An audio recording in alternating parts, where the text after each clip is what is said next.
messieurs, vous êtes branchés sur De La Foi Télévision. Vous qui aimez cette grande émission, l'émission Mon Idée, qui permet à tout le monde d'analyser avec nous les grandes questions de la société afin de voir de quelle manière pouvons-nous travailler pour que la République démocratique du Congo puisse embrasser le chemin du développement. Voilà, nous avons une grande thématique que nous voulons analyser aujourd'hui. Vous savez que nous venons là de commémorer les 61e anniversaire que tant national qu'international. Oui, il y a une multiplicité d'églises, multiplicité de doctrines, multiplicité de religions, mais quel est l'impact réel, l'impact sur le plan social de toutes ces églises ici en République démocratique du Congo? C'est ce que nous allons analyser ensemble avec notre invité qui est ici sur ce plateau. Lui, c'est un papa pour beaucoup, beaucoup les connaissent. Lui, c'est le pasteur Boniface Lema Diamonica. Il est le pasteur responsable de l'église Centre évangélique Christ Notre Espérance. Et voilà, pasteur, bonjour. Bonjour, bien-aimé. Alors, plusieurs voudraient peut-être connaître un peu de plus qui est le pasteur Boniface Lema. Nous avons dit que vous dirigez l'église, le centre évangélique Christ Notre Espérance qui se trouve en Djili. Est-ce qu'il y a d'autres éléments? Bien, merci. Je crois que je n'ai pas beaucoup trop de commentaires à faire. Ce qui est vrai que je suis celui que le Seigneur a établi comme berger à l'église Christ Notre Espérance, qui est une des églises des Assemblées de Dieu au Congo, qu'on appelle en abrégé KDC. C'est là que le Seigneur nous a établis, c'est là que nous sommes en train d'accomplir la mission que le Seigneur nous a confiée, celle d'encadrer spirituellement, moralement, pourquoi pas physiquement, les membres qui sont avec nous, ceux-là qui ont donné à Jésus-Christ leur vie et qui ont accepté Jésus comme Seigneur et Sauveur. Voilà ce que je peux dire en peu de mots. Merci beaucoup, pasteur. Alors, vous êtes l'un de ceux qui ont traversé un peu les époques, vu votre âge. Vous avez traversé un peu les époques. Vous êtes une élite congolaise, bien que vous soyez un homme d'église. Alors, d'emblée, nous venons de fêter là le 61e.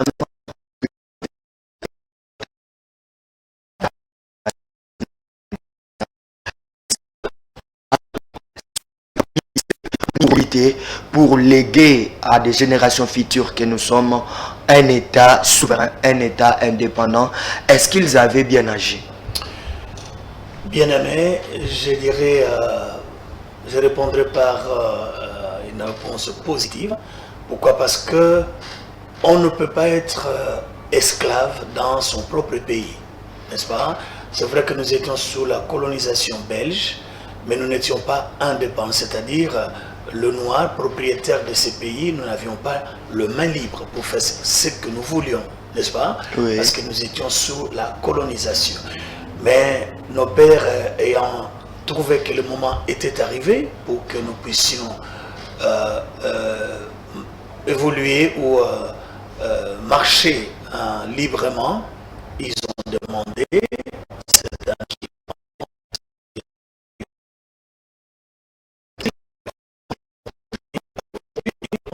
nous parlons de l'État souverain indépendant du Congo, c'est-à-dire la République démocratique du Congo. Donc je dirais que nos pères ont bien réfléchi parce que même Dieu, il n'a pas voulu laisser son peuple pendant longtemps en Égypte, jusqu'à ce qu'il avait décidé que son peuple puisse quitter l'Égypte pour aller dans sa terre natale, c'est-à-dire dans la terre promise par Dieu à son serviteur Abraham. Donc le moment était arrivé. Les peuples allaient maintenant habiter dans la terre promise par l'Éternel.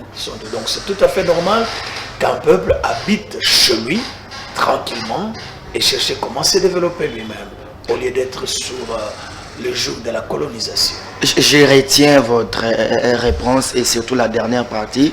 Vous dites qu'il faut que le peuple soit souverain pour qu'il puisse lui-même travailler pour son développement. Alors 61 ans après, pasteur, on a comme l'impression que les choses n'ont pas évolué. La population croupit toujours dans la misère. La situation sociale est toujours difficile. Mais il y a une frange de l'opinion qui accuse l'Église d'être parmi les causes qui n'ont pas permis que le pays puisse se développer. Alors d'abord, c'est quoi l'Église, pasteur? Bon, l'Église, c'est l'ensemble de personnes qui ont quitté le monde pour maintenant se retrouver sous la direction de Jésus-Christ. C'est une manière simple de définir l'Église, c'est-à-dire les gens qui ont été dans le monde, mais qui ne sont plus dans le monde maintenant, ils sont hors monde et ils vivent maintenant sous la direction, la conduite de Jésus-Christ, n'est-ce pas? Donc c'est ceux-là qui ont accepté Jésus comme Seigneur et Sauveur, et tous ces membres-là qui se retrouvent ou se regroupent dans un lieu donné qu'on appelle un corps, qu'on appelle l'Église. Je disais, pasteur, à l'entame de l'émission, qu'au Congo, nous avons plusieurs catégories d'églises, plusieurs doctrines, plusieurs religions. Alors, vous êtes en train de dire que tous ceux qui ont donné leur vie à Jésus, ce sont là qui font ou qui constituent l'église.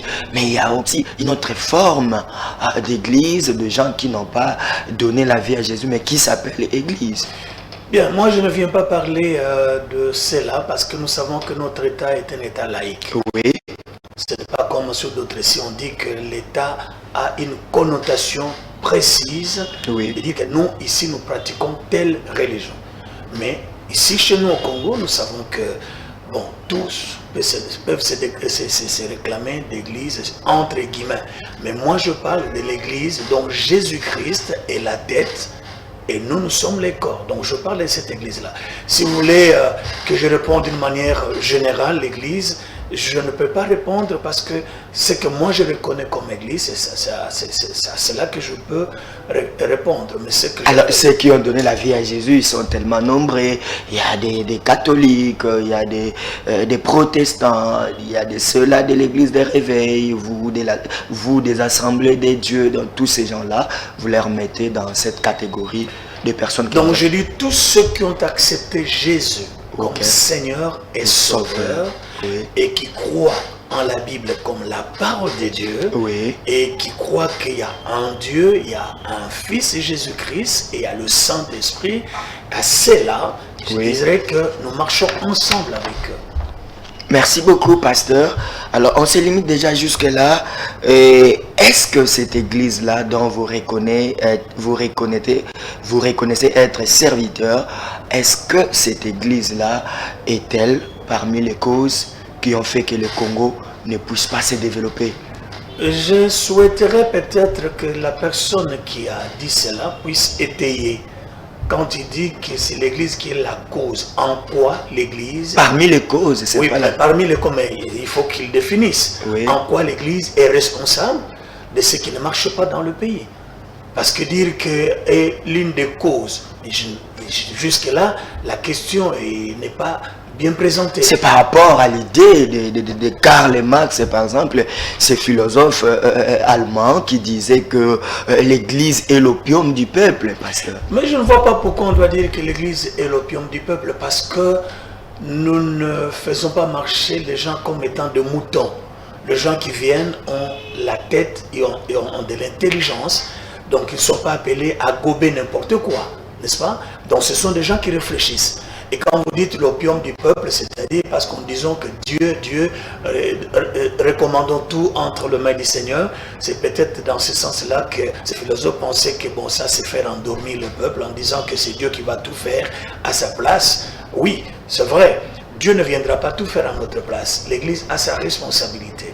Mais vous devez comprendre d'abord que la première mission de l'Église, c'est d'abord aider la personne à hériter le royaume de Dieu. C'est-à-dire réconcilier l'homme avec son Créateur. Parce que vous savez qu'après la désobéissance d'Adam et Ève, l'homme était séparé de son Créateur. Et d'ailleurs, tout ce que nous pouvons vivre aujourd'hui, la cause ou les mondes de ce que nous sommes en train de décrire aujourd'hui, c'est le péché de l'homme.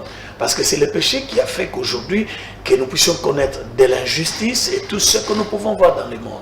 Vous comprenez? Oui. Donc, nous pouvons dire que c'est le péché qui est à la base.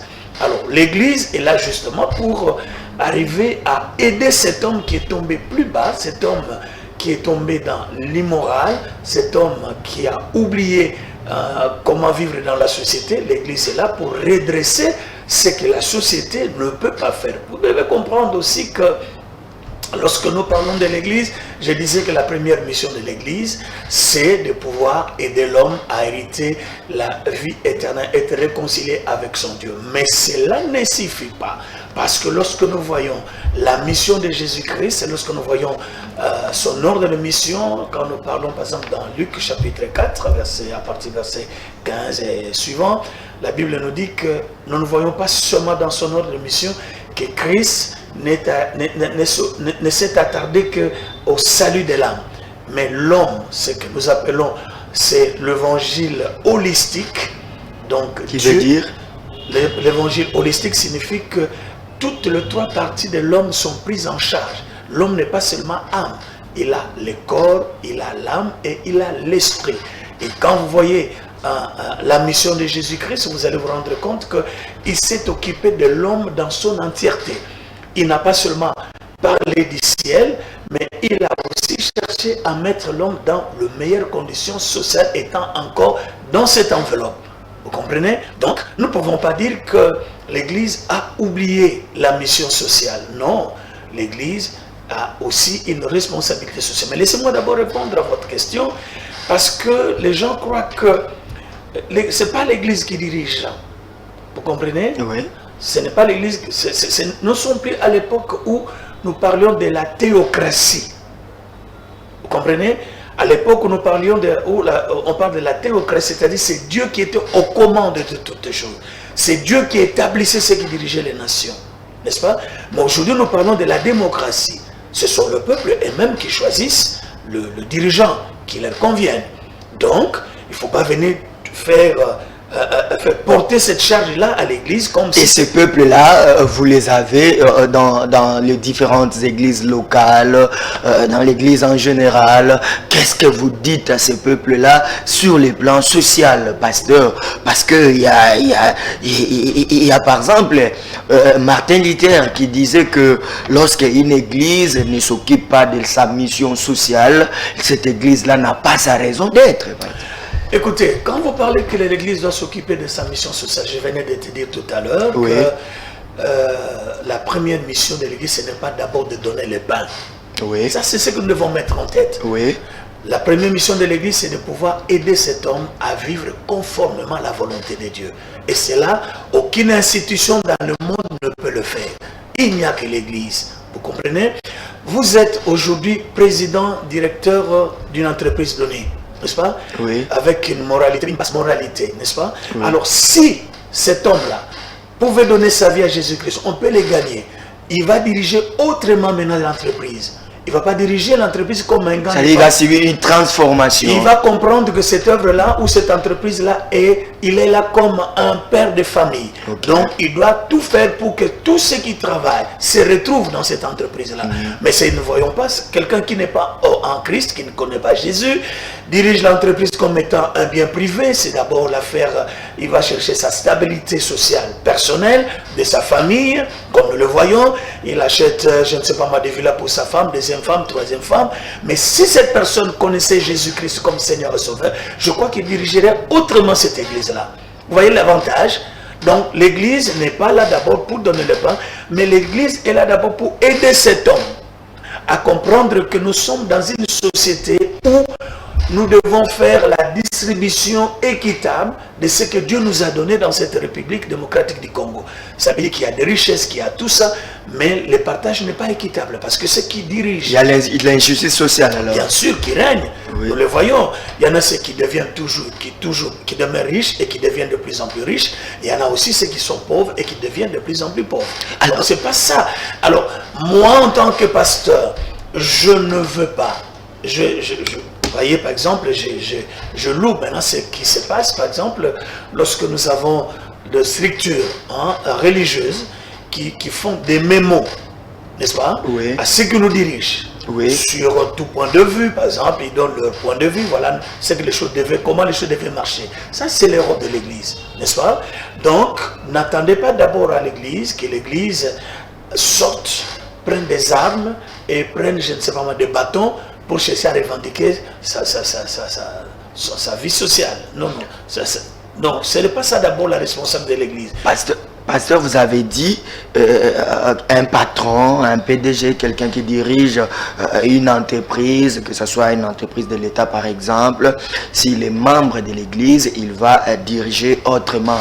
Alors membre de l'Église, je souligne très bien, qui craint Dieu. Dieu, voilà. Ok, voilà, qui craint Dieu. Alors qu'aujourd'hui, nous avons, même sur les plans administratifs, tous ceux qui sont administratifs aujourd'hui, ils se réclament chrétiens. Tous ceux qui sont politiques aujourd'hui, ils se réclament chrétiens d'une manière ou d'une autre. Et tous ceux qui sont patrons de certaines entreprises publiques de l'État, ils se réclament toujours chrétiens.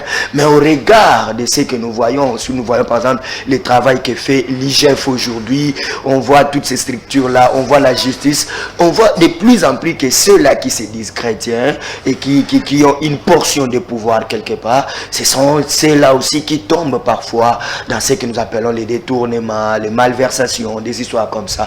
Alors, le problème, c'est l'Église qui n'a pas bien instruit ses brebis, ou bien le problème, c'est au niveau des hommes eux-mêmes. Écoutez, l'Église ne doit pas faire la police de membres. Ok. Quand les gens viennent à l'Église, Oui. nous enseignons. Et nous cherchons à ce que cet homme comprenne que, voilà, il doit vivre dans sa société, comment il doit vivre avec ses prochains. C'est ça la responsabilité du pasteur. Mais je ne me ferai pas policier d'être derrière chaque fidèle pour dire que bon, on t'a donné tes responsabilités, voilà ce que tu dois faire, je suis là derrière pour entrer de contrôle. Non, non, ma mission, c'est d'enseigner, d'emmener ces hommes-là à comprendre comment ils doivent se comporter dans la société. Et ma mission, c'est limite là. Je ne fais pas les gendarmes. Vous comprenez? Alors, tout le monde est libre de se déclarer enfant de Dieu. Vous comprenez? Je ne dois pas te refuser de dire, moi je suis chrétien, tu es chrétien. Mais le chrétien, la Bible dit, ce n'est pas tous ceux qui se réclament, ceux qui déclarent Jésus comme Seigneur et Sauveur qui entreront dans le royaume des cieux. Pourquoi Jésus l'a dit? Parce qu'il y en a des gens, qui se disent chrétiens, mais dont dans la vie pratique, ils ne vivent rien de Dieu.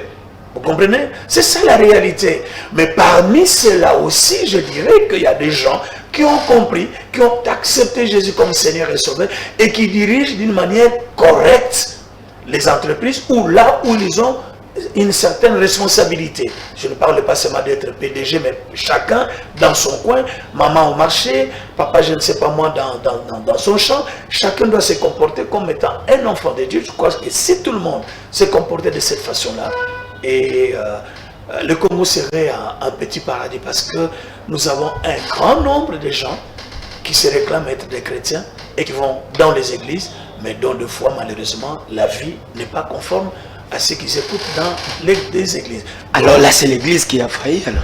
Écoutez, la transformation de l'homme, ce n'est pas par la force d'un pasteur. Vous comprenez? Et c'est aussi la responsabilité de chacun. Moi, j'ai accepté Jésus comme Seigneur et Sauveur.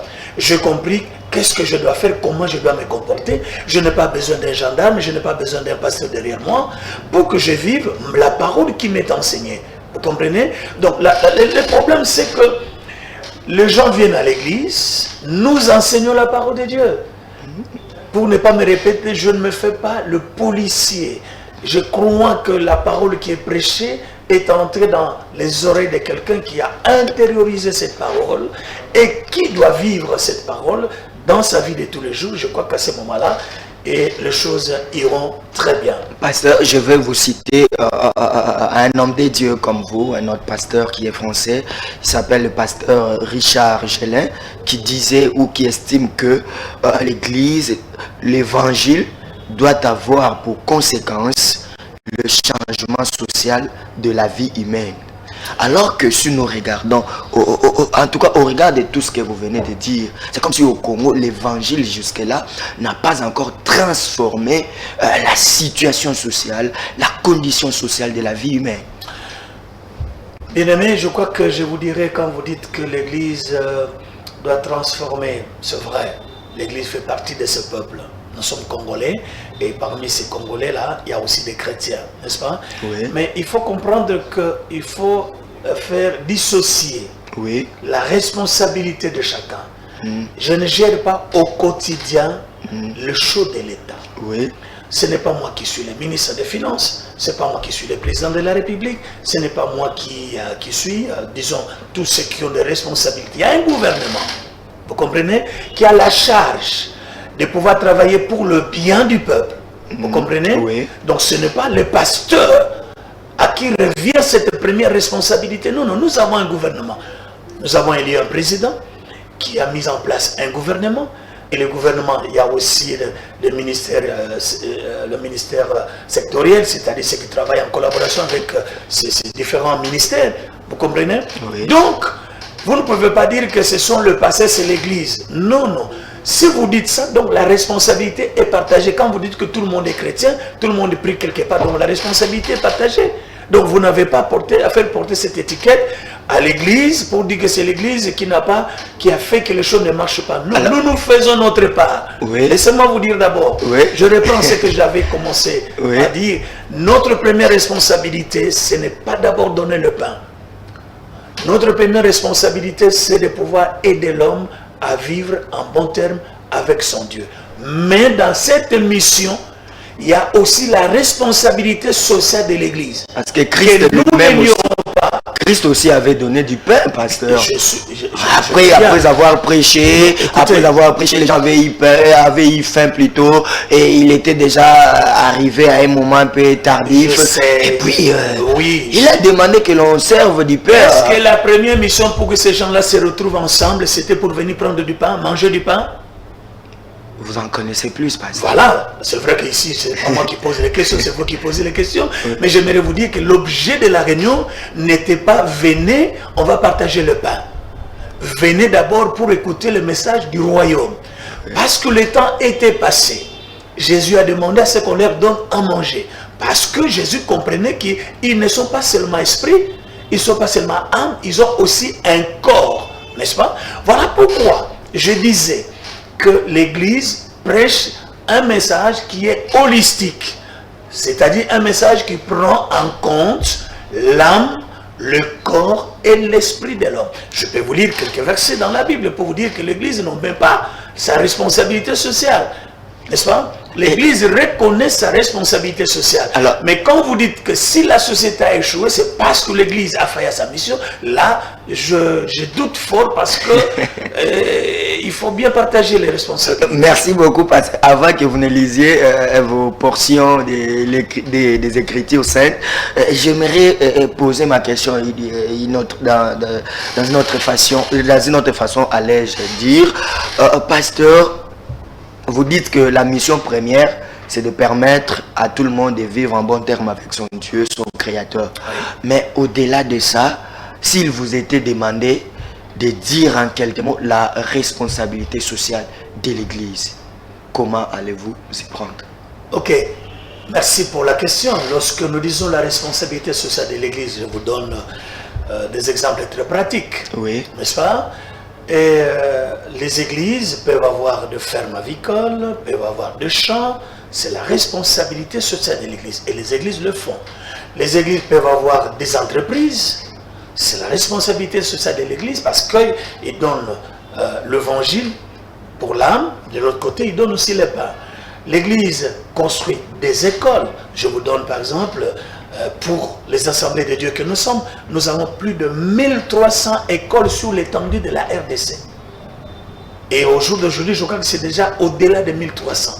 Donc c'est la responsabilité sociale de l'Église. Former cet homme intellectuellement, c'est une responsabilité sociale de l'Église. Il y a ces écoles-là dont nous avons des enseignants. Une certaine France de l'opinion qui dit que ce sont des écoles des gens d'église qui taxent trop cher aux enfants parfois, alors que les écoles des hommes d'église allaient être plutôt ces écoles-là modèles, ces écoles-là exemplaires avec un coût qui va permettre à tout le monde d'envoyer son enfant à l'école. C'est facile de dire ça, mais c'est difficile à vivre. C'est là pourquoi. Vous avez ici, je donne un exemple, vous avez un plateau ici, pourquoi ne pas faire ça gratuitement, vos émissions et tout ça? Parce que vous avez les choses à renouveler, le matériel, les caméras et tout ça. Ça peut tomber en panne. Ce n'est pas avec la prière, vous priez et le matin vous venez trouver, il y a des caméras qui sont de scène éditienne. Donc, même l'église a besoin d'argent parce que l'école là, il y a des bancs, il y a des enseignants à payer, il y a des craies, il y a des réflexions qu'il faut faire. Ce n'est pas parce qu'on dit que c'est une responsabilité sociale de l'église, l'argent viendra du ciel. Même Jésus, même Dieu n'a pas fait descendre l'argent du ciel. Je vous donne un exemple. On voulait construire pour Dieu la tente d'assignation, mais il a dit, va demander à mon peuple. Il a béni ce peuple et ce peuple a contribué pour qu'on puisse construire cette tente d'assignation. C'est pour dire que les écoles, c'est pas seulement que les gens viennent dans n'importe quelle condition. Il y a des enseignants, il faut les payer. Ils sont pères de famille, ils sont mères de famille. Il faut les payer, il faut entretenir. Et tout ça demande de moyens. Donc on ne doit pas, même la gratuité, lorsqu'on parle de la gratuité là, est-ce que l'État est arrivé aujourd'hui à prendre en charge à 100% le frais de fonctionnement des écoles? Jusque-là, c'est un processus qui a commencé, nous louons ces efforts, mais il y a encore des choses à faire. Donc nous irons progressivement. Mais il y a un temps où il viendra peut-être que l'État congolais sera en mesure de prendre en charge à 100% le fonctionnement de ces écoles-là. Bon, nous avons des écoles nous sommes des écoles conventionnées, comme on dit, protestantes. Donc, l'État prend en charge, mais n'oubliez pas qu'il y a des charges qui exigent que les enfants ne fût-ce qu'un petit rien pour faire fonctionner ces écoles. C'est une précision, détail, pasteur, que vous venez d'apporter. Vous avez dit que parmi les rôles dévolus à l'Église dans sa mission sociale ou sociétale, vous avez dit il faut construire les écoles, construire les églises, les hôpitaux, avoir des fermes agricoles, là où certains membres de l'église peuvent aussi travailler pour soutirer quelque chose, nouer tous les débuts du mois.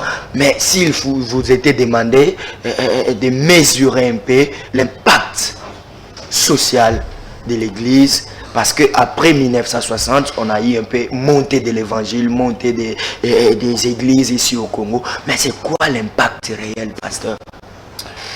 Merci. Peut-être que vous attendez, comme vous avez dit là-bas, vous avez dit tout à l'heure, pardon, l'impact social. Vous voulez voir l'église peut-être créer des entreprises, tout ça. Mais je crois que si vous faites l'inventaire dans le pays, vous allez vous rendre compte que tant soit peu, l'Église aussi a réalisé certaines choses. Je viens de vous donner l'exemple ici, par exemple, nous seulement avec 1300 écoles. Les assemblées des dieux seulement. 1300 écoles.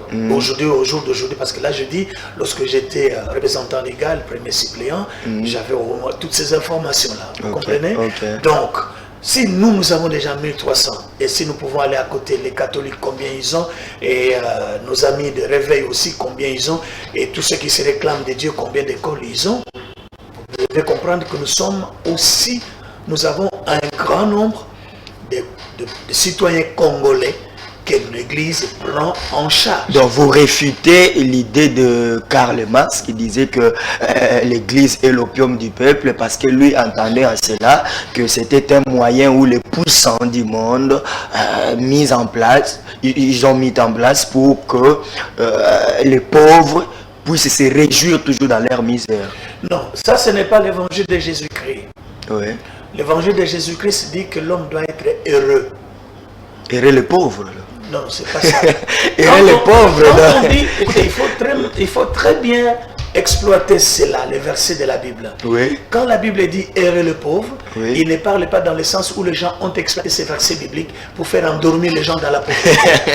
Vous comprenez? Oui. Quand on parle de heureux le pauvre, c'est le pauvre en esprit qui a soif de connaître, qui a soif de découvrir. Ce n'est pas pauvre, vous ne mangez rien. Non. Tu as dit tout à l'heure toi-même, Jésus-Christ a vu les gens qui manquaient, qui il qu'on leur donne du pain. C'est que ce n'est pas la philosophie de Jésus-Christ pour que l'homme soit pauvre. Oui. Non. L'homme responsable a une charge dans sa maison, il a des enfants, il a une épouse, donc il faut que cet homme ait des moyens pour prendre en charge sa famille. N'est-ce pas? Pasteur, Ça, c'est une... Bon, le blanc, quand il est arrivé, hein, le colonisateur, quand il est arrivé, c'était une façon de faire endormir les gens en disant « heureux le pauvre » pendant que lui pillait la richesse du pays, hein, pour le transférer. Pasteur, c'est vrai ce que vous êtes en train de dire? Bien sûr. Vous assumez. C'est pas un secret pour quelqu'un. C'est pas un secret. C'est tout à fait normal. C'est-à-dire quand les missionnaires qu'est-ce qui a venaient, construit l'Europe? c'est la richesse de l'Afrique. Pasteur, s'il vous plaît. Donc quand les missionnaires arrivaient là, ceux-là qui nous ont apporté l'évangile, donc ils venaient aussi pour piller. Bien sûr, je l'ai dit. J'assume. Nous sommes à la télé, pasteur. J'assume.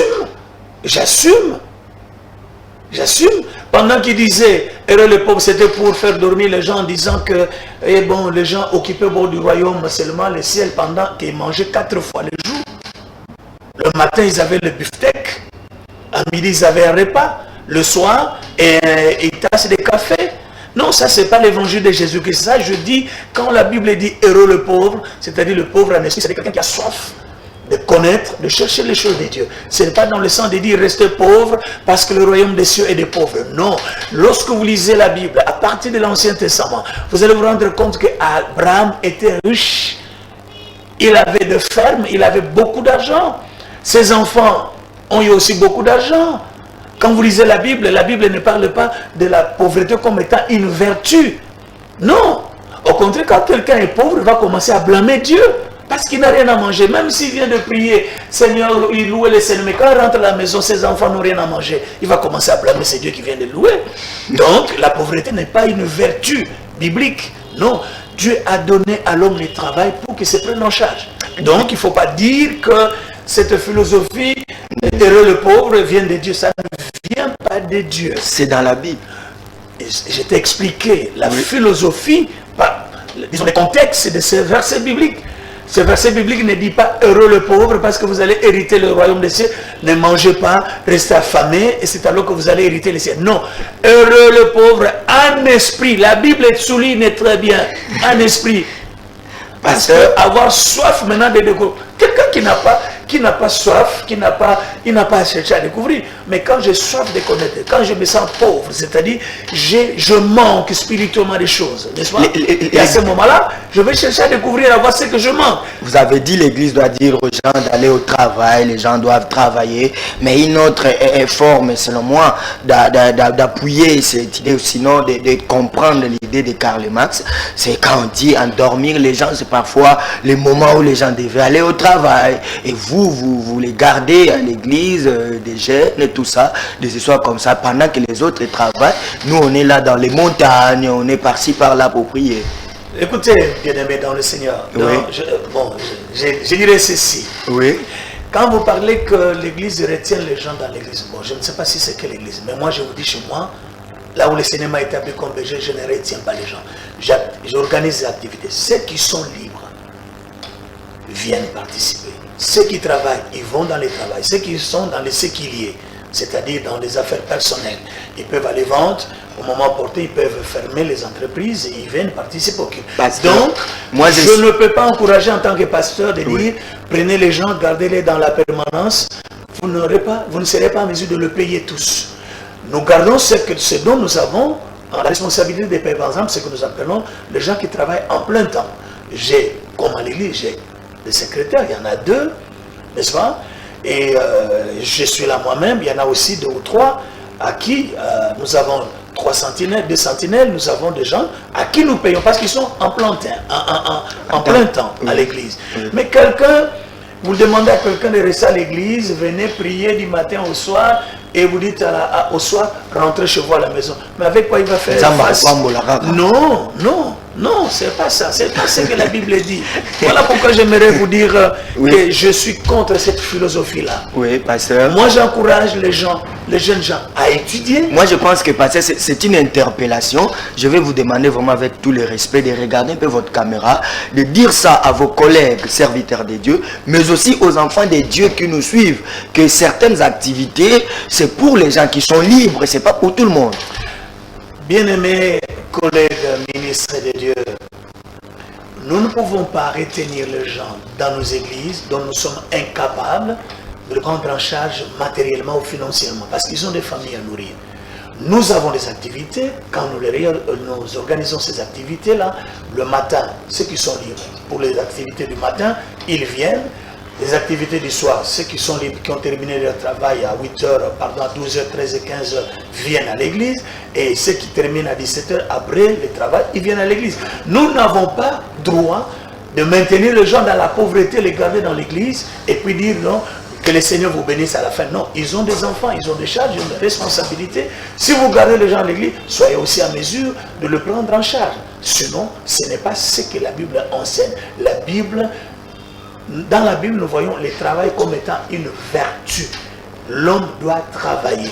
La première des choses que Dieu a donné à l'homme, c'était le travail. Je ne vois pas pourquoi aujourd'hui l'Église doit commencer à dire aux gens de ne pas aller au travail. Si vous le faites, collègues, changez votre façon de faire les choses. Mais je sais que c'est plus le manque de travail dans le pays qui fait qu'il y a des gens qui n'ont rien à faire, qui peuvent peut-être venir à l'église faire le travail. Voilà. Merci, pasteur. À vous entendre parler, tout de suite là, on a compris que l'église a déjà fait certaines choses ici au Congo pour permettre aux gens de bien vivre.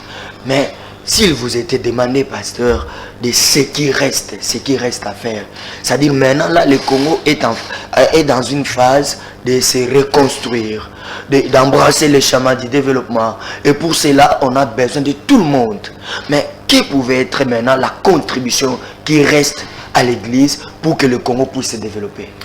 Je crois que pour l'église, nous devons soutenir le projet des sociétés que ceux qui nous dirigent ont mis en place. Oui. C'est ça la responsabilité. Nous devons encourager aux Congolais et aux membres qui sont dans nos églises de participer au plan de développement que ceux qui nous dirigent en disant aujourd'hui c'est le gouvernement qui est mis en place. Nous avons un président de la République qui a un gouvernement et ce gouvernement a un plan, n'est-ce pas, pour diriger ces pays. Donc nous pouvons demander au peuple congolais et à nos fidèles qui sont dans nos églises de soutenir ces projets de société que le gouvernement a mis en place pour notre bien, n'est-ce pas?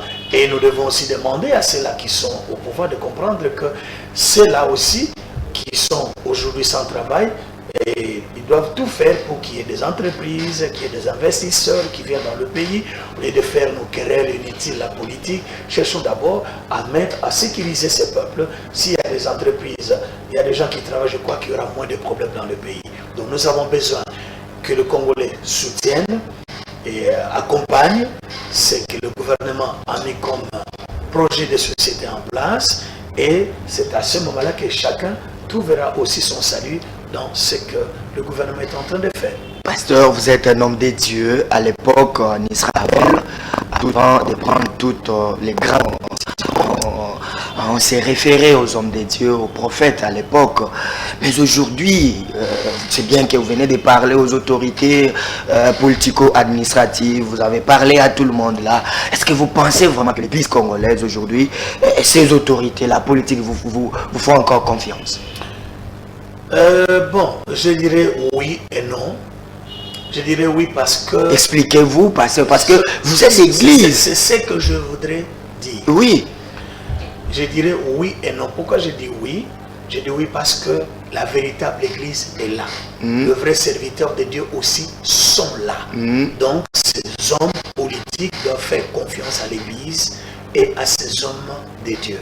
Okay. Je dirais non parce qu'il y a eu aussi des gens qui ont eu l'opportunité de se mettre devant ces hommes politiques, mais qui n'ont pas profité de ces occasions-là pour remplir leur mission en tant que serviteurs de Dieu auprès de ces hommes d'État, mais ils sont plus partis pour leur bien, pour leur ventre. Pour flatter les hommes d'État, par exemple. Je crois que dans le média, des réseaux sociaux, on a des exemples, on voit comment les gens parlaient lorsqu'ils étaient devant le président, devant ceci. Et si déjà, ceux qui vous dirigent vous trouvent comme ça déjà, est-ce qu'ils auront confiance en vous? C'est comme si vous participez aussi à la séparation des hommes d'État, des politiques, tout ça. Non, non, j'aimerais dire que même ces autorités aussi doivent faire attention. Oui. Parce que il ne doit pas se confier à n'importe qui. Okay. Vous comprenez? Oui. Et je dirais, s'il y a des gens qui sont courageux, qui tombent le premier, oui, pendant que les hommes sérieux sont là, voilà. C'est là les problèmes. Alors les problèmes, c'est que les hommes sérieux, vous ne voulez pas parler, vous voulez lorsque le prophète vous faire voir. Lorsque le prophète Élie, Jésus resté le seul, lui a dit, il y a encore 400 qui n'ont pas encore fléchi les genoux devant Baal. Oui. N'est-ce pas? C'est pour vous dire qu'il y a encore de bons serviteurs de Dieu. Il y a aussi une bonne frange de fidèles qui sont encore des personnes sur qui il faut compter pour le développement de ce pays. Nous sommes Congolais, nous sommes Noirs, nous sommes Bantous. Les pasteurs, est-ce que l'indépendance spirituelle existe? L'indépendance spirituelle existe dans le sens où nous étions esclaves du diable. Nous étions sous la colonisation du diable. Jésus-Christ est venu nous libérer. C'est ainsi, la Bible dit, il est venu libérer les captifs. Qui sont ces captifs? C'est nous qui étions sous l'autorité satanique. Il est venu nous libérer. C'est l'indépendance spirituelle. Entre les Belges et les Congolais, il n'y avait pas une colonisation spirituelle. Il n'y en avait pas. Je parle de l'indépendance spirituelle selon la Bible. Parce que si je posais cette question, c'est parce qu'il y a une frange de l'opinion. C'est aussi être indépendant spirituellement. Et entre guillemets, les gens pensent que nous, on est Bantous, on est Congolais, on devait retourner aussi à des divinités ancestrales. Non, ce n'est pas l'évangile que nous donnons. Okay. C'est vrai que nous avons nos ancêtres, nous avons du respect envers eux, oui, mais nous ne devons pas faire les cultes des ancêtres. Okay. Moi, en tant que chrétien, je ne fais pas les cultes des ancêtres. Okay. C'est parce que la Bible m'enseigne. Donc, tous ceux qui ont crié en Jésus sont indépendants spirituellement. Bien sûr, ils n'ont pas fait. Ils n'ont qu'un seul maître, qui est Jésus-Christ. Okay. En dehors de Jésus-Christ, ils n'ont aucun autre maître. Ça, j'assume ce que je dis. Ils n'ont pas un autre maître. L'unique maître qu'ils ont, c'est Jésus-Christ à qui ils ont donné leur vie. Et Jésus est devenu leur Seigneur et Sauveur. Donc pour finir ce débat, il faut dire que l'indépendance spirituelle est égale à la foi. Et sûr, c'est lorsqu'on accepte Jésus-Christ comme Seigneur et Sauveur qu'on devient indépendant spirituellement, dans ce sens que nous ne sommes plus sous l'emprise du diable, qui peut être considéré comme étant notre colonisateur. Maintenant, qu'en Jésus-Christ, nous ne sommes plus colonisés, mais nous sommes libres maintenant en Jésus-Christ qui est notre seul, l'unique Seigneur et Sauveur. Voilà. Pasteur, on nous fait déjà signe du côté de la régie. Notre réalisateur Gauthier Kele nous fait déjà signe que nous sommes presque arrivés à la fin. Mais vous étiez là, vous avez voulu plutôt lire quelques portions de l'église. Je pense que, de la Bible plutôt. Mais je pense que nous allons faire une autre émission où vous allez vous expliquer avec versets bibliques à l'appui, pour que nous puissions encore creuser par rapport à ces débats. Mais s'il vous était demandé, pasteur, de conclure cette émission, l'église opium du peuple, une église qui ne travaille pas pour la société, n'a pas sa raison d'exister, qu'est-ce que vous pouvez dire à tous ceux qui nous ont suivis pendant ces 45 minutes, pasteur? Je dis que c'est faux. C'est vrai que d'une certaine manière, les gens croient que l'église est l'opium du peuple, c'est-à-dire faire dormir le peuple qui doit oublier même ses droits vis-à-vis de ceux qui le gouvernent. Non, ce n'est pas ça la réalité. L'église doit participer au développement de sa nation, n'est-ce pas? Donc, ne dites pas que je dois croiser les bras et Dieu viendra faire tout à ma place. Non, il y a des choses que Dieu ne viendrait jamais faire. Ce n'est pas Dieu qui va chercher à te dire, non, viens, j'ai 2 hectares, je dois cultiver pour toi. Non, Dieu t'a donné l'intelligence, la technologie nous a aidé d'avoir des tracteurs, des houes, des machettes. Dieu nous a donné la terre, il a donné les conditions climatiques qui peuvent nous donner à manger, le pondou, les maniocs et tout ce que vous savez là.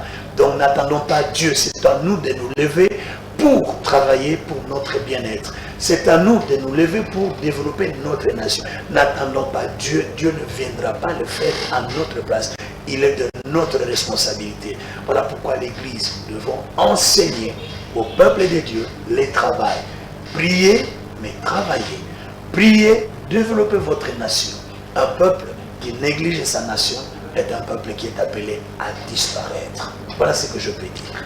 Un peuple qui néglige sa nation, c'est un peuple appelé plutôt à disparaître. C'est par cette phrase que nous finissons cette émission. Mesdames et messieurs, vous étiez nombreux pour suivre cette grande émission Mon Idée. La rediffusion, c'est déjà le mercredi à 8h15. Merci à cette grande équipe qui nous a accompagnés. Gauthier Kele à la réalisation, Bogos Anderson derrière les caméras pour la prise de vue, mais aussi notre coordonnateur, notre directeur de production, l'ingénieur Doudou et Youmou. Merci pour le travail que vous avez fait. Merci aussi à vous, pasteur, d'avoir répondu à notre invitation. C'est moi qui vous remercie pour la confiance. Merci beaucoup. Restez branchés au programme de Dès la Foi Télévision. Nous allons nous retrouver très prochainement.